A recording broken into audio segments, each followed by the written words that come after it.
Emma Gannon was on a career high, multiple best-selling books, a glittering portfolio career, a trailblazing podcast, and speaking engagements that took her all around the world. From the outside, she had it all, but on the inside, she felt burnt out, confused, and unhappy. Emma discovered that the problem might be the way we look at success as a society. She's even written a book about it, The Success Myth.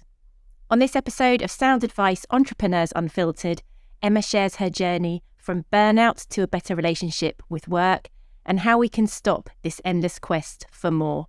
Emma, welcome to the show. Thank you so much for having me.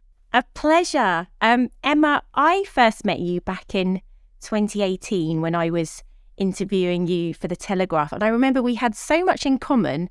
It was weird. We both went to the same university, both did the same degree, English literature, and both ended up working in the media. I know, it's crazy because that year so much happened, which I talk about in my book. It's like the year that I sort of pin a lot of my story on. So I love that I met you that year. It was fun. And that was also the year you just brought out the Multi-Hyphen Method. So at the time you were a blogger, author, speaker, podcast host, digital consultant, and it just seemed like you had this dream multi-hyphen career. So what is it that led from there to your burnout episode last year? Basically, 2018 was probably one of the best times of my career on paper. It was when the book came out, The Multi-Hyphen Method, which, looking back, I'm really proud of that book. I was 28 and I was basically saying, I don't want to work the way everyone else is working. I quit my job and I basically made a lot of my side hustles my full-time job. So I had like multiple income streams and wanted to talk about being a multi-hyphenate person in the world. And it was a really exciting year, but from the outside, it looked like everything was sorted. Like you said, it was really shiny. I met the Queen that year. I got on the Forbes 30 under 30 list that year. The book was a Sunday Times bestseller that year. Like, it was wild. And also it was one of the most unhappiest years I've had, where I felt so out of alignment with who I am and really, really lost and really, really sad. And really, I wanted to write about that because we hear it a lot. And we hear people say, oh yeah, it all looked great on Instagram, but inside it was awful. But I wanted to write a book and really go in on this subject because I felt like if I'm not going to do it, who's going to do it? Because we're kind of living a bit of a lie and I don't think that's helpful. How did you stop living the lie? What was the kind of breaking point or moment where you said, actually, this doesn't feel right? Well, I think being in your 20s as well, because I'm going to be 34 this year. So I think that's quite a lot of growth and quite a lot happens in those years. But I think, what I write about in the book, and it's not about me, by the way, this book is very broad. I don't think anyone wants to hear like 80,000 words just on me complaining about this. It's based on like 400 interviews I've done with people over the last 7 years as well. But it was essentially an addiction to success. It was like an addiction to that high I would get when other people were saying I was doing well. It was the external validation that I think a lot of us can relate to. Someone saying, wow, look at what you're doing. That must be amazing. It's like that I kept chasing until I broke. And in your question, when you mentioned burnout, essentially it got to the point where I don't know, I think there's something about life where you no longer can choose and something out there is like, no more of this. Like, go back to who you really are and why you started doing this in the first place. So how did you go back to who you really are and separate that external validation you were getting to how you felt inside? It sounds cheesy, but I write about this quite a lot actually in my earlier work about not losing that childhood self, because essentially we kind of all are that person inside, like on a really basic level. Like, all the things I love now is what like 11-year-old me loves. Like, I'm in an office full of books and most of those books are probably still like Jacqueline Wilson children's books. I'm wearing like a really bright jumper. I'm wearing big glasses. I used to wear glasses obviously at school and was like a bit of a geek. And I've got posters on my wall that remind me of things I liked when I was younger. I feel like that side really, if you lose that, it can get quite dark, I think. I think adult life is really hard. And so joy and colour and vibrancy and play and looking after a dog and watching films. Like, these are all things that actually make a good life, not just the outward appearance of being really successful. And so, I would say it was looking back and going, oh my God, when was the last time I saw a friend? When was the last time I remembered someone's birthday? When was the last time I laughed? Like, there was about 2 or 3 years where I was outwardly doing really well, but wasn't happy at all. So you almost had to strip everything away and kind of go back to your childhood roots and find the things that sparked joy for you. What were some of the steps you took in that kind of quitting process? Yeah, so a lot of it was quitting and actually kind of, this is also a sort of taboo, I feel, in our modern day culture of always adding things on, always wanting more, always wanting bigger, better. You know, we can get so much at our fingertips now, but it was really an exercise of just less stuff, just less to do, less on my to-do list, and making peace, I suppose, with getting to the end of the day and being like, oh, I didn't do much today. But actually, I had done loads. I just hadn't done a million things that were burning myself out. There's actually a phrase I talk about in the book that was coined by Anna Quadriarado, who wrote about productivity dysmorphia, this idea that it's like a dysmorphia, the idea we have with our own success. Like, we're all doing amazing stuff. We just don't even take 1 second really to think about it. Do you think social media and this kind of age of information is fueling that, though? Because we're always looking for more online, aren't we? Yes, and it's really distracting.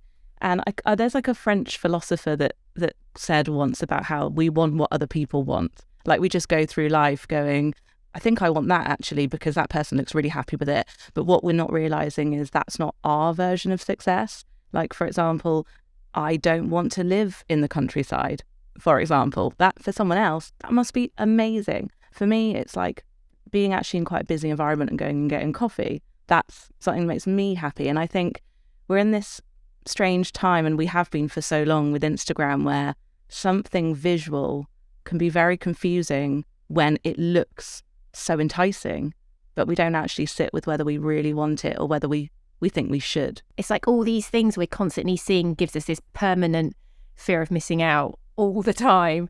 I'm curious to know how you went about reprioritizing your time, because obviously the multi-hyphen method is all about adding more strings to your bow and doing lots of different things. So how did you start that process of stripping it back? And obviously, what were the financial pressures on you as well? Because it's very well to say, take a step back, take 3 months, 6 months off. But, a lot of people have bills to pay. So how did you work that balance? Yeah, it's funny because I wouldn't really say that the multi-hyphen method was the problem, because for me, that was my savior. I had multiple income streams so I could take 4 months off, because I have passive income and I have businesses that don't really need me to be on constantly. It's quite different if you're just a freelancer where it's like your time is you, whereas I'd sort of built things that could kind of move without me. And I also had a rule with the multi-hyphen method that I think I wrote in the book where it's like 1 in, 1 out. Like, it's not about, it's like a busy nightclub. It's like, you can't come in, like, we have enough going on here. So I was always really strict with that. And I think this is the misconception, actually, is my burnout wasn't from being busy. I'm not a very busy person. I actually don't work endlessly, and I didn't before my burnout. What it came from was being so out of alignment with what essentially makes me happy and what makes me a creative person. That's what burnt me out. And it's actually, I think it's been coined recently. It's called like existential burnout, where you basically you're just so far away from your values. Your values have gone out of the window. And my values are make things that I like, write for a living. Like, that was my ultimate goal, is like get paid to write. And I'm doing that. And the fact that I felt like that wasn't enough and I had to do all these million other things to please other people, that's what made me burn out. It was the people pleasing more than anything. So yeah, it's a really good question about taking time out. I think it's a really important discussion, because I think this is going to be an epidemic. I think more and more people are going to be burning out. And so I don't have the answers to, like, a big question like that. But I think it's leaders and companies and people need to be ready to treat each other as human beings and be like, you know what, if you're going to burn out, we need to set up some sort of system where people can have more breaks. And for people who are feeling really stuck in their careers and burnt out and unhappy, what is the fastest way, or what are your practical tips to becoming unstuck? The fastest way is not going to be the best way. This is like not an overnight thing. I really, I write about in my book how I am quite allergic to any quick fixes.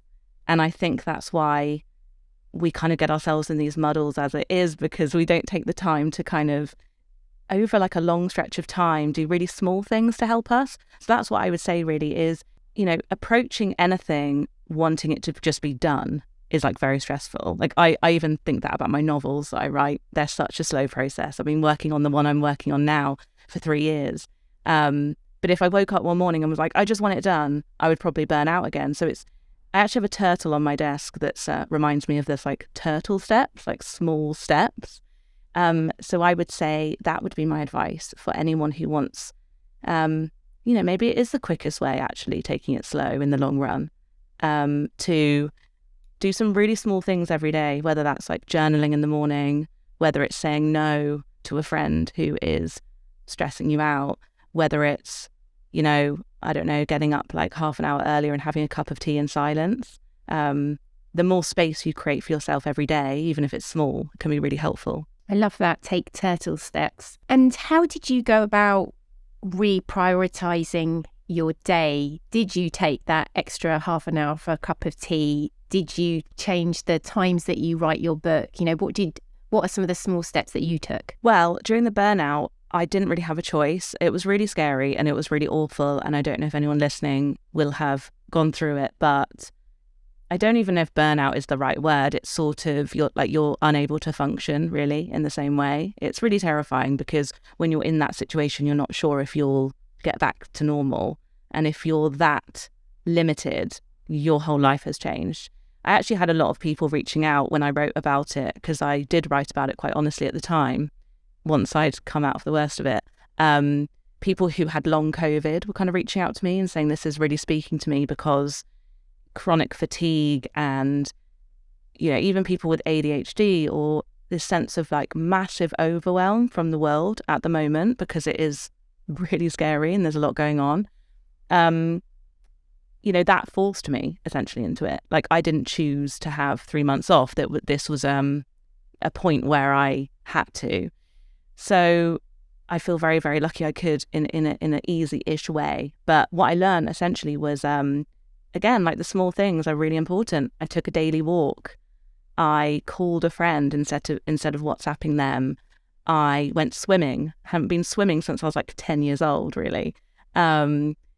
I got out like first thing in the morning just for some fresh air. I mean, these are like really, really simple things, and something I also wrote about in my previous book, Disconnected, which was more about how to get back in touch with yourself and taking time offline. And I find it quite funny in a way that we are in this world where we have everything at our fingertips, and yet we're discussing with friends the best way to go for a walk and have a cup of tea and get some sun on our face. It's like we're going back to basics. Because you were in that really dark place, did you find it hard to even get out of bed and leave your house and go outside? How hard was that to do? Do you know what? It was funny because I feel like I know so much about this. I've even done a life coach training course over the last few years. I've been doing that when I was in it, I knew what was happening. And I feel very, very privileged, because I think some people would lie in bed for 3 days not being able to do anything and think, oh my God, what is wrong with me? Whereas I knew nothing was wrong with me. I actually think it's very normal for human beings to be like, oh my God, I need a break. I think the fact that we're in this culture where we are so, against resting. And I know so many people in my life who can't sit down for 5 minutes because they think they're being lazy.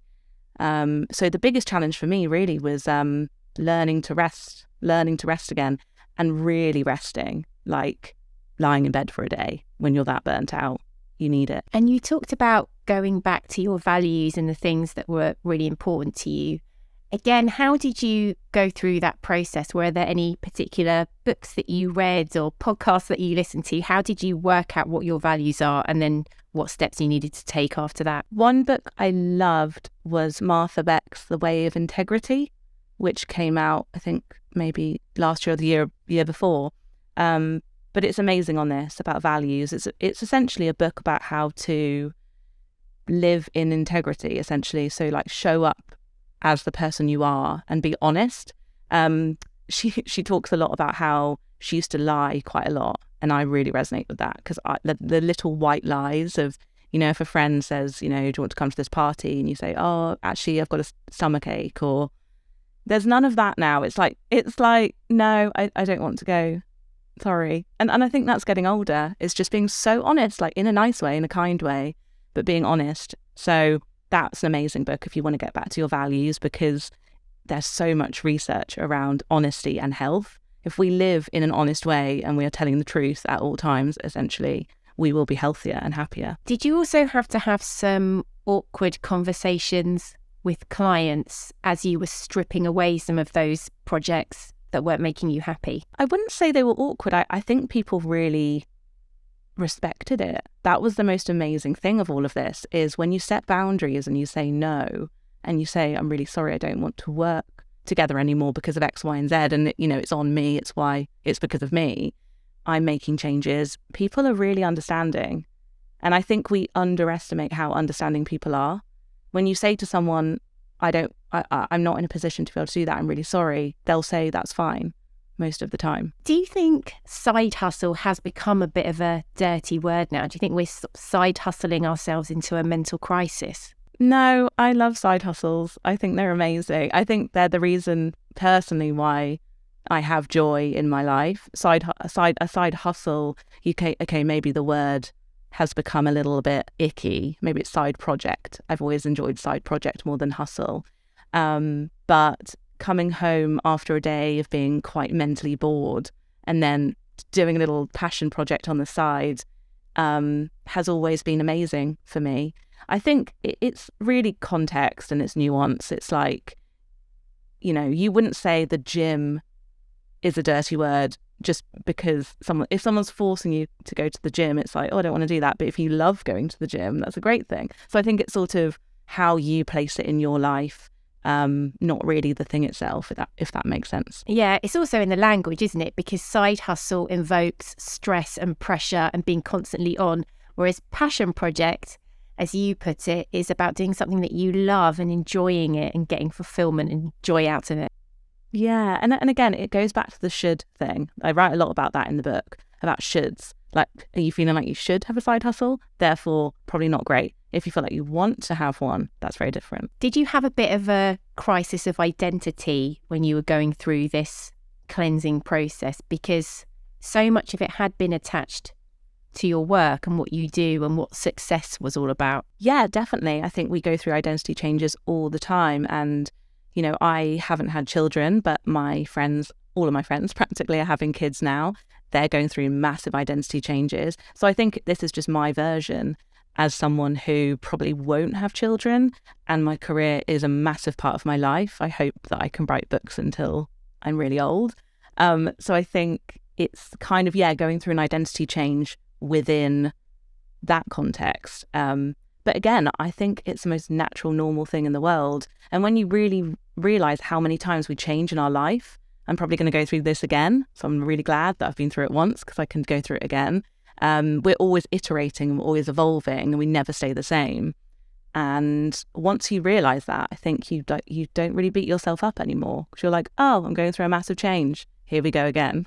And with that, your identity, did you find that you were getting judgment for your decision to not have children? Well, because I wrote the novel about it and I did quite a lot of interviews about it and I've been quite honest about it, I think it was just great. I think people really understood. And what was amazing actually about the child-free conversation is I knew that I would meet other child-free women. That was amazing. I love the community.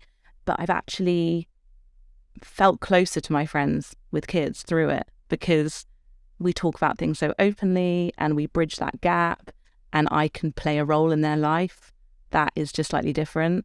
And yeah, it's been one of the most positive things I've done, really. So what are you working on at the moment, Emma? And, if somebody said to you at a dinner party, what do you do? How would you define yourself? Well, I would say I'm a writer, and I would probably leave it there, because that does encompass all of the different strands, because I am working on lots of different things, but that's the easiest answer, I suppose. And something that I'm working on at the moment, which I'm loving, is my Substack newsletter. It's absolutely revitalized me. It's incredible. And back to the childhood thing, it's like literally what I've always loved, but now in 2023. It's essentially writing for fun, for other people. It's why I started blogging in 2009. It's why I used to write little typewriter letters when I was younger. It's just the same thing I've always loved doing, but just now, which is in the form of a newsletter online. It's called Substack. You basically pay £6 a month to receive all my writing. And what was amazing during the burnout thing is I only wrote for my community on Substack. I wasn't saying, here's my deepest, darkest story of burnout for everyone to read. I wanted it to be for my readers, for the people that would really get a lot from it. So that's what I'm excited about the internet at the moment, is you can write for a community again, and it doesn't have to just be everywhere online for everyone to read. Yeah. And how are you building up and nurturing that Substack community? Well, I've had it for a year now, and it's been growing super fast. It's really, really exciting. And again, there's a community on Substack where there's other writers, so you kind of recommend each other. So it's a very natural, organic growth. I'm not really interested in hacks or tips or growth or, scamming people to sign up. It's like very kind of, I'm going very the other way, which is slow growth, loving it, really enjoying it. It's interesting you talk about slow growth, because in so many ways that's like the opposite to business culture, which is always about fast returns and revenue. So I love how you're almost, turning that on its head and promoting slow growth and turtle steps. Exactly. And what's really funny about it, the irony in this, is I have a thriving business from only a handful of people, really, that pay me every month. You don't need 1 million people on Instagram to be making 6 figures. You really do need to cater for your people, and they'll come and find you and they'll tell their friends. And it really is about being authentic. And I know that word is overused, but if you really are authentic, your business will survive. And a lot of businesses, as we know, are going under, changing, because they're just sort of going with the wind and they don't know who they are. And what do you think individuals can do to try and change their mindset and stop this constant quest for more? And this is hard, by the way. This is like a simple answer, but it's actually super hard, is taking some time to really sit with where you're at. There are so many distractions now, and I know how that feels, because I was there too, in that you can distract yourself from anything. There's, God knows however many Netflix, Amazon, Apple, like however many there are now, I'm like losing count. And obviously so many ways to kind of consume ourself out of thinking about where we're at. But really just taking an honest look, whether that's journaling or a really honest conversation with a friend, or if you are needing to talk to someone in a more of a therapy space. And just kind of look at things in the eye and take it from there. Do you have a therapist, Emma? I don't. I have a life coach, though, who I adore. And it's really amazing because it's a space where you're just being listened to, essentially. You solve your own problems by the end of the call, but it's just someone to sort of be there and ask you good questions. And did you turn to a life coach after the burnout episode, or what sparked you to get one? I actually got one in the pandemic in 2020 when I had a lot of time to think. And I've got to say, this book did come out of looking at the pandemic and looking at where we're going after the pandemic, the Great Resignation, the fact that we had a lot of time to think. a lot of people did have a pause. A lot of people obviously didn't. But I just think we're completely different people now to who we were pre the pandemic. So yeah, that was my sort of catalyst to get one. And what are some of the questions that you ask your life coach? Well, I don't really ask her questions. It's more of a conversation. It's you bring something to the table and they kind of just listen. They kind of mirror back what you're saying. They make you feel really heard and really understood. They kind of prompt you or they ask you the questions and you figure them out. So it's amazing. And also it really is against advice culture, which is something I talk about in the book. I'm really against constantly asking other people for advice because I don't think anyone has the answers to your life. I think it can be really dangerous when people give advice out of the blue, and it's something that I actually don't do anymore, ever, really, at events. I'll never just give advice because I don't know the person well enough. And actually, it's interesting that you're saying that the conversation's very reflective and it's often just you talking. It's almost like you already have the answers to your questions. They're already inside you, but it's just about trusting your gut. Yes.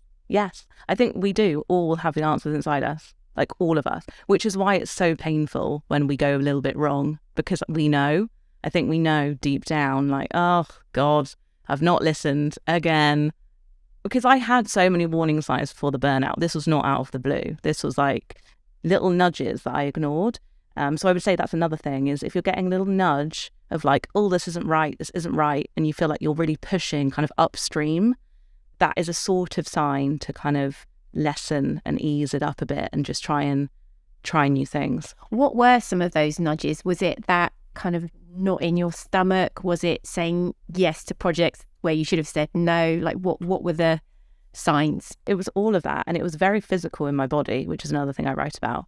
It's very physical, and that's another thing I don't think a lot of us really pay attention to. It's so in the mind. And obviously, like, I'm a writer, like I can sit for hours and hours just with my own head. So learning the physical symptoms were everything, and now I can really fine tune them, even down to getting an email from someone. I already know, that feels a bit weird, don't want to do that. Or, you know, if it's a work thing you have to do, because obviously we have to do things sometimes, or at least for a paid job, work is not fun all the time, obviously, but it's even being aware of it. So just knowing like, oh, I feel a bit weird today is better than just kind of numbing it out and ignoring it. And you talked about all these distractions that we're constantly getting. How do you turn off all that noise? Do you have any particular rules in place where you, put your phone in a drawer for 3 hours and don't look at emails, or, what's your method? I used to try and do all of that stuff, and I felt like the harder I was on myself, the harder it all was. Like, as in, if I beat myself up for not putting my phone away or treating that as another to-do list, it was like another thing to do. So going really gentle with yourself, being really nice to yourself, being like, okay, we were on our phone a lot today, let's not do that tomorrow, and just kind of be less intense with it really helped me. But also post burnout, what was really funny in a way is I was less interested in my phone and more interested in the outside world. The walk was so amazing, and I was looking at things and I was like, God, it's a sunny day and I'm really enjoying this walk. I didn't need the podcast. I didn't need my phone. And so I think over time you can adjust to just find your phone like not even that interesting. It's so interesting how the pandemic really changed the way we think about things. I remember going out for a walk, like you said, and just really appreciating nature.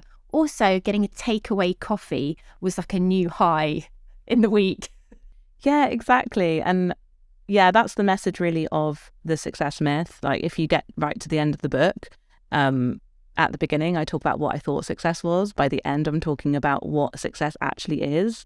And it's not really the big stuff. And it sounds really cliche, and people have been writing this for hundreds of years. But a really good day is made up of actually quite small things. So what does success now look and feel like to you? So I guess this is quite a broad answer, and I'm still figuring it out, and I also think it's still changing. But for me, success is a day or a week or a month or a year where I feel like I'm not abandoning myself and I'm not going against my own values, essentially. And so it is about sticking to that integrity. And of course we go wrong and we make mistakes and we trip up and we get things wrong, over and over again. But I think it's like, if I get closer to that, then it's success. Emma, I have loved chatting to you. I feel so much more calm and grounded just hearing your story. Thank you so much for sharing it with us. Thank you so much for having me. Make sure you pick up a copy of Emma's new book, The Success Myth. You can also follow her on Instagram at Emma Gannon UK and on Substack. Thank you so much for listening. Please make sure you share this episode with your friends, family, colleagues, strangers, and we'll see you next week for more unfiltered stories.